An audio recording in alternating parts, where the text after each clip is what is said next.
কথায় কথায় কোর্টে গিয়ে চাকরি খেয়ে নেওয়া, এটা তো ঠিক নয়। আমাদের চাকরি দেওয়া দরকার, খেয়ে নেওয়া দরকার।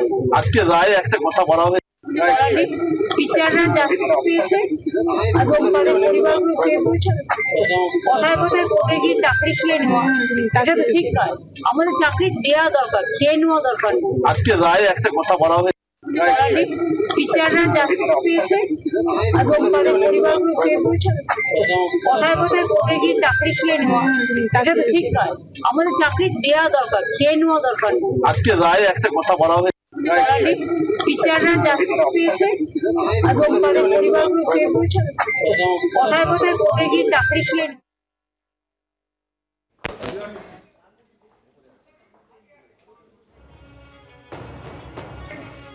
চাকরি দেওয়া দরকার, চাকরি কেড়ে নেওয়া উদ্দেশ্য নয়, বিচারের প্রতি শ্রদ্ধা রয়েছে এমনটাই জানাচ্ছিলেন রাজ্যের মুখ্যমন্ত্রী মমতা বন্দ্যোপাধ্যায়। এদিকে দেখতে পাচ্ছেন যে যারা 9 বছর ধরে চাকরি করেছেন, যারা আজকের নির্দেশের দিকে রায়ের দিকে নজর রেখেছিলেন, তারা এই মুহূর্তে মিষ্টিমুখ করছেন, কারণ বড় জয়, 32,000-এর চাকরি সুরক্ষিত রইল আদালতের রায়।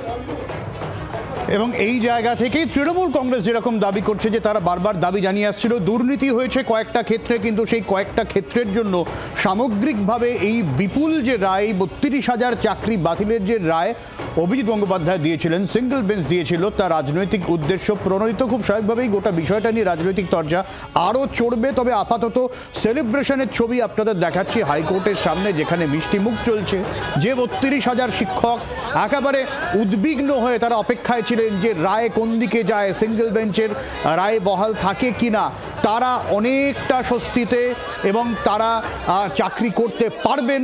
এবং তাদের এই যে দীর্ঘ চাকরি জীবন, সেই চাকরি জীবনকে মানবিকতার নজরে আদালত দেখেছে এবং তাদের চাকরি বহাল রেখেছে। তবে 200 জনের বেশি চাকরি, তাদের ক্ষেত্রে দুর্নীতির প্রমাণ হয়েছিল, তাদের চাকরি থাকছে না। ফলে বেশিরভাগ প্রায় 32,000 যে চাকরি বাতিলের যে বিষয়, সেই জায়গাটা কিন্তু অনেকটা স্বস্তির জায়গা। এই জায়গা থেকে বিজেপি কি মনে করছে এই রায় নিয়ে জানবো।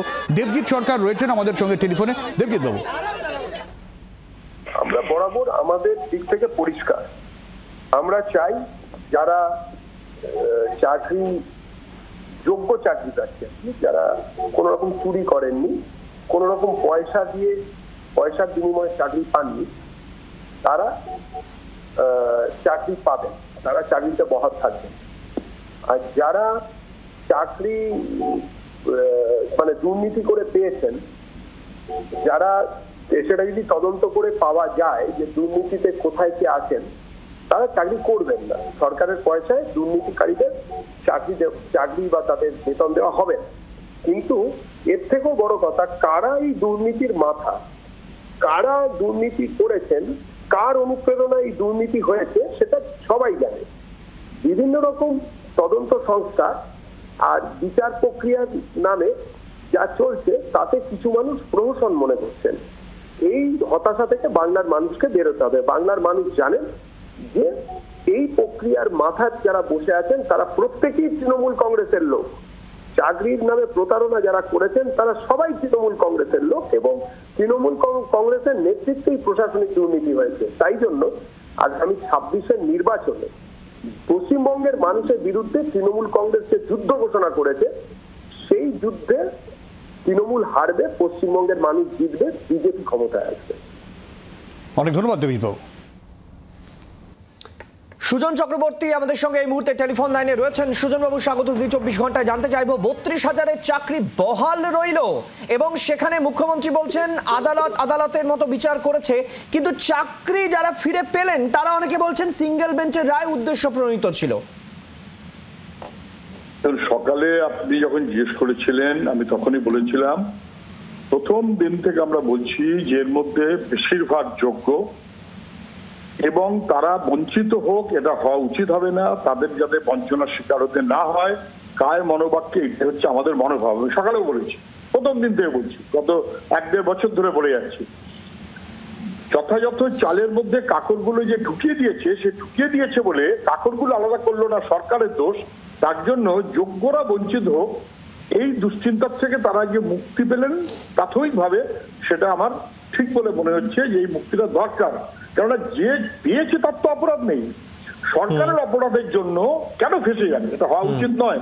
ফলে আমি স্বাগত জানাচ্ছি। কিন্তু যারা কাকর সেগুলো বার করার ব্যবস্থা, এরপরেও যদি প্রয়োজন হয় তদন্ত করবার যে কথাটা বলেছে সেটা করুক। কিন্তু ধন্যবাদ সুজন বাবু আমাদের সঙ্গে থাকার জন্য। আইনজীবী ফিরদৌস শামীম তিনি ঠিক কি বলছেন এই বিষয়ে, তার বক্তব্য কি শোনাম। মাফ করবেন, টেলিফোন লাইনে ফিরদৌস শামীম আমাদের সঙ্গে রয়েছে। মিস্টার শামীম, আজকে ৩২,০০০ যারা চাকরি করছিলেন তাদের আজকে নির্ভর করছিল আজকে আদালত কি বলে, ডিভিশন বেঞ্চ। এদিকে ৩২,০০০ চাকরি একেবারে সুরক্ষিত রইল, তবে দুর্নীতি হয়েছে তার তদন্ত চলবে, এটাও বলছে কিন্তু কোর্ট। একদমই সৌমেন নন্দীর মামলায় এখনো সিবিআই এবং ইডি উভয় তদন্ত করছে। এছাড়াও সিঙ্গেল বেঞ্চে মোর দেন 100 রিট পিটিশন পেন্ডিং, প্রায় 250-র কাছাকাছি রিট পিটিশন পেন্ডিং। এই পয়েন্টে যে লেস মেরিটোরিয়াস ক্যান্ডিডেট তারা চাকরি পেয়েছেন, এবং শুধু লেস মেরিটোরিয়াস ক্যান্ডিডেট নয়, প্যানেল পাবলিকেশন হয়নি, সিলেকশন কমিটি তৈরি হয়নি, বিপিএসসি ছিল না, একাধিক পয়েন্টে এখনো পর্যন্ত রিট পিটিশন পেন্ডিং। যারা ক্যান অ্যাপ্লিকেশন করেছিলাম আমরা, যারা, কারণ ওই মূল মামলাটিতে আমরা ছিলাম না, আমরা ক্যান অ্যাপ্লিকেশন করে কেন ঢুকেছিলাম, যাতে আমাদের রেটগুলো কোনোভাবেই এফেক্টেড না হয়। আজকে মহামান্য বিচারপতি বলে দিয়েছেন আমাদের যে রিট পিটিশন গুলো ছিল সেগুলো ইন্ডিপেন্ডেন্টলি সিঙ্গেল বেঞ্চ আবার শুনবে, অর্থাৎ সেগুলো সিঙ্গেল বেঞ্চ একেবারে ইন্ডিপেন্ডেন্টলি সেই পার্টিকুলার রিট পিটিশনের মেরিটের উপর শুনবে। অর্থাৎ সেখানে যদি দেখা যায় যে লেস মেরিটোরিয়াস ক্যান্ডিডেট চাকরি পেয়েছে, তাদের আবার চাকরি বাতিল হবে, যেমন ভাবে এর আগে এসএসসিতে হয়েছে। ফলে লেস মেরিটোরিয়াস ক্যান্ডিডেটদের মামলাগুলো সিঙ্গেল বেঞ্চ ইন্ডিপেন্ডেন্টলি আবার শুনবে, তারপরে ডিসাইড হবে। আর এটা ছিল মূলত অ্যাপটিটিউড টেস্টের উপরে। ফলে অ্যাপটিটিউড টেস্টটা শুধুমাত্র একমাত্র দুর্নীতির জায়গা নয়, এখানে অনেক রকম দুর্নীতি হয়েছে, সেগুলো আবার সিঙ্গেল বেঞ্চ অ্যাডজুডিকেট করবে, তারপরে আবার দেখা যাবে তাদের এবং সিবিআই দিয়ে ওই তদন্ত করবে। অনেক ধন্যবাদ আমাদের সঙ্গে টেলিফোন লাইনে থাকার জন্য মিস্টার শামীম। তৃণমূলের অরূপ চক্রবর্তী কি বলছেন শোনাই আপনাদের। হাইকোর্টের রায় কার্যত ঢাকি সমেত বিসর্জন হলো বাংলা বিরোধী জমিদারদের। অভিজিৎ গাঙ্গুলি উনি বিচারপতি ছিলেন না বিজেপির দালাল ছিলেন আজকে পরিষ্কার। এই রামবামের অতৃপ্ত যৌথ প্রেতাত্মা, এই কাকচিল শকুনরা ওত পেতে বসেছিল নির্বাচনের আগে চাকরি খেয়ে বাংলার যুবক যুবতীদের মেরুদণ্ডটাকে ধ্বংস করে দিতে। মহামান্য হাইকোর্টের রায়ে আজকে পরিষ্কার হয়ে গেল যে বাংলা বিরোধী জমিদারদের চক্রান্ত ব্যর্থ করে মমতা বন্দ্যোপাধ্যায়ের সরকারের আমলে যে চাকরি পেয়েছিল সেই চাকরি সঠিকভাবে তারা পেয়েছিলেন। বাংলার আওয়াজ, বাঙালির আবেগ, জি 24 ঘন্টা।